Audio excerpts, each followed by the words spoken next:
తెలుగుదేశం కార్యకర్తని అర్ధరాత్రిగా నరుకుతానన్న వాడు ఎవడైనా సరే మా కింద మాకన్నా ఆస్ట్రాలు నా కొడుకే ఆడవాళ్ళందరూ కలిసి మేము కట్టుకునే చీర గాజులు మీ కాన్స్టిట్యున్సీలో మీరు ఏడవలేక గుడివాడ వచ్చి ఏం చేస్తారో నాకు అర్థం కాక అడుగుతున్నాను. మీది మీరు ఏడవాలి అంతవరకే. ఇదిగో పసుపు కుంకుమ గాజులు పళ్ళు రండి ఇస్తాము. ఎందుకంటే మీరు ఎదవలు కాబట్టి అర్ధరాత్రి చంపుతామన్నారు. మేము మహిళలమైనా పట్ట పగలి నరుకుతామన్నారు. రండి మమ్మల్ని టచ్ చేసి చూడండి. టచ్ చేసి చూసిన తర్వాత ఎవడైనా గాని తెలుగుదేశం కార్యకర్తలు టచ్ చేసిన ఎవడైనా సరే బతికి పట్ట కడితే మమ్మల్ని అడగండి. మా సహనాన్ని దయచేసి ఎవరో పరీక్షించొద్దని చెబుతున్నాం. పేరు నాని చెబుతున్నాం ఇదే మాట. బూతుల మంత్రికి కూడా పసుపు కుంకుమ ఇస్తాం వస్తే ఒకడు అన్నాడు టీఎల్పీ పార్టీ అని. ఆడే ఉద్దేశంతో అన్నాడు.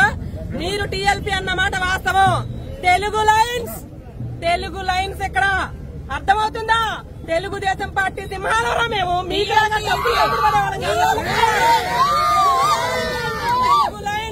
తెలుగు లైన్స్ ఇక్కడ తెలుగుదేశం పార్టీ సింహాలన్నా ఇక్కడ సవాల్ చేసిన సవాల్ నిలబెట్టుకోరా వచ్చి.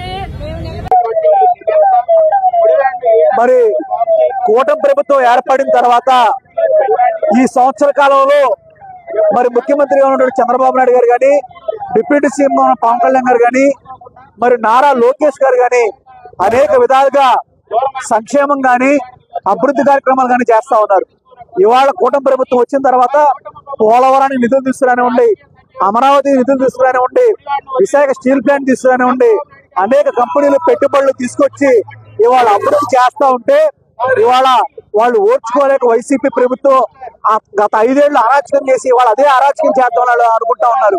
మరి అదే విధంగా మరి కూటమి ప్రభుత్వం అభివృద్ధే కాదు మరి సంక్షేమంలో కూడా మరి పేద ప్రజలకు ఉపయోగపడే విధంగా అన్నా క్యాంటీన్ పెట్టి, మరి అదే విధంగా దీపం పథకం కింద సిలిండర్లు పెట్టి, మరి ఏదైతే ఎంతమంది విద్యార్థులు ఉంటే అంతమంది, ఇంట్లో 2 ఉంటే 2, 3 ఉంటే 3, 4 ఉంటే 4కి మరి తల్లికి వందనం పెట్టి వాళ్ళందరికీ కూడా అకౌంట్ లో డబ్బులు వేసి వాళ్ళ ప్రతి పేద విద్యార్థి చదువుకోవాలనేటువంటి ఒక లక్ష్యంతో ఇవాళ కూటమి ప్రభుత్వం ఓ పక్క సంక్షేమం ఒక అభివృద్ధి చేస్తా ఉంటే దాన్ని ఓర్చుకోలేక మరి ఈ Jaganmohan Reddy and psycho batch అనమాట.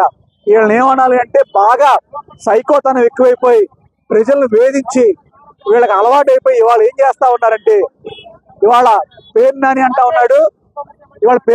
ఉన్నాడు చీకట్లో చంపేస్తాం, వేసేస్తాం, రపా అంటే మీరు ఇవాళ గుడివాడ వస్తున్నారు అంటే 53,000 ఓట్లతో కొడాలని ఓడించినందుకు మీకు కోపం వచ్చి గుడివాడ ప్రజలను రపారపా అంటారా?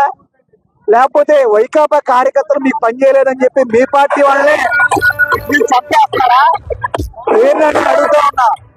పేర్నాని నేను అడుగుతా ఉన్నా, మీరు రపారపా ఎవరిని చంపేస్తారు? గుడివాడ ప్రజలు చంపేస్తారా? మీరు రపారపాని గుడివాడ ప్రజలు చంపేస్తారా? చీకట్లో చంపేస్తా, చీకట్లో వేసేస్తాం, లేపేస్తాం. ఎవరిని? గుడివాడ ప్రజలను వేసేస్తారా? తెలుగుదేశం కార్యకర్తలు వేసేస్తారా? జనసేన కార్యకర్తలు వేసేస్తారా? మీరు ఎవరిని చంపాలనుకుంటున్నారు? మీ అరాచకం ఏంటి? తెలుగుదేశం పార్టీ క్రమశిక్షణ గల పార్టీ. చంద్రబాబు నాయుడు గారు కానీ, లోకేష్ గారు కానీ, లేకపోతే పవన్ కళ్యాణ్ గారు కానీ, అదే కొడాలి నాని అనే అతను ఎలక్షన్ ముందు కుప్పంలో చంద్రబాబు నాయుడు అనేటువంటి వ్యక్తి గెలిస్తే నేను ఆయన బూట్ పాలిష్ చేసి రాజకీయ సన్యాసం చేస్తాడు. సిగ్గుందా? నువ్వు ఒక అమ్మకి అబ్బకి పుట్టినాడు అయితే కుప్పంలో చంద్రబాబు నాయుడు గారు గెలిచారు, ముఖ్యమంత్రి అయ్యారు. ఇవాళ ఈ రాష్ట్రంలో 175 అన్నారు. 175 నియోజకవర్గాలకి కూటమి ప్రభుత్వం 164 సీట్లతో మేము ప్రభుత్వం ఏర్పడ్డాం. నీ కడప జిల్లాలో మేము 10కి 8 సీట్లు కొట్టాం. ఇప్పుడు చెప్పుకోవాలని బూట్ పాలిష్ ఎప్పుడు చేస్తావు? చంద్రబాబు నాయుడు గారి కాళ్ళు కడిగి బూట్ పాలిష్ చేసి ఆ నీళ్లు ఎప్పుడు కడుక్కుంటావు చెప్పు?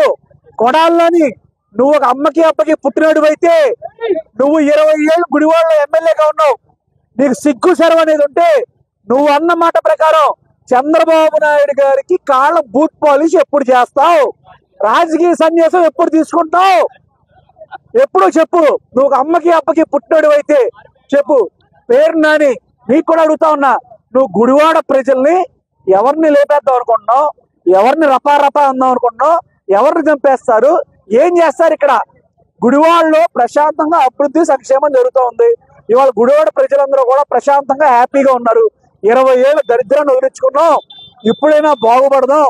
పరిశ్రమలో పెట్టుబడులు వస్తే ఇక్కడ ఎక్కువ మంది యువత ఉన్నారు, వాళ్ళకి ఏదైనా ఉపాధి వస్తుందని చెప్పి వాళ్ళందరూ కోరుకుంటా ఉంటే ఇవాళ ప్రశాంతంగా ఉన్న గుడివాడలో ఇవాళ పేర్నానిని లేకపోతే వంశీనో లేకపోతే వీళ్ళందరినీ తీసుకొచ్చి ఇక్కడ మీరు గుడివాడని ఏం చేద్దాం అనుకుంటా ఉన్నారు? మీరు ఎవరిని చంపుదాం అనుకుంటున్నారు? అర్ధరాత్రి పూట్ల మీరు ఎవరిని లేపేస్తారు? కన్వెన్షన్ లో కత్తులు పెట్టారా? రాడ్లు పెట్టారా? కర్రలు పెట్టారా? రాళ్లు పెట్టారా? ఎవరిని చంపుదాం అనుకుంటున్నారు? దయచేసి ముఖ్యమంత్రి చంద్రబాబు నాయుడు గారు మేము కోరుతా ఉన్నది ఏంటంటే, గుడివాడ ప్రజల్ని ఈ అరాచక శక్తుల నుంచి ప్రజలు ఆల్రెడీ ఒక మ్యాండేట్ ఇచ్చారు. మీ పని అయిపోయిందిరా బాబు, వైసీపీ వాళ్ళు ఇంట్లో పడుకోండి, మీ మొహం కూడా చూడమని. కానీ వీళ్ళు ఇంకా అరాచకం చేసి ప్రజలను భయపెట్టేదో చేద్దామని చూస్తున్నారు. దయచేసి చంద్రబాబు నాయుడు గారు వీళ్ళకి చెంచలు కూడా జైలే కట్టని చెప్పి మేము తెలియజేస్తాం.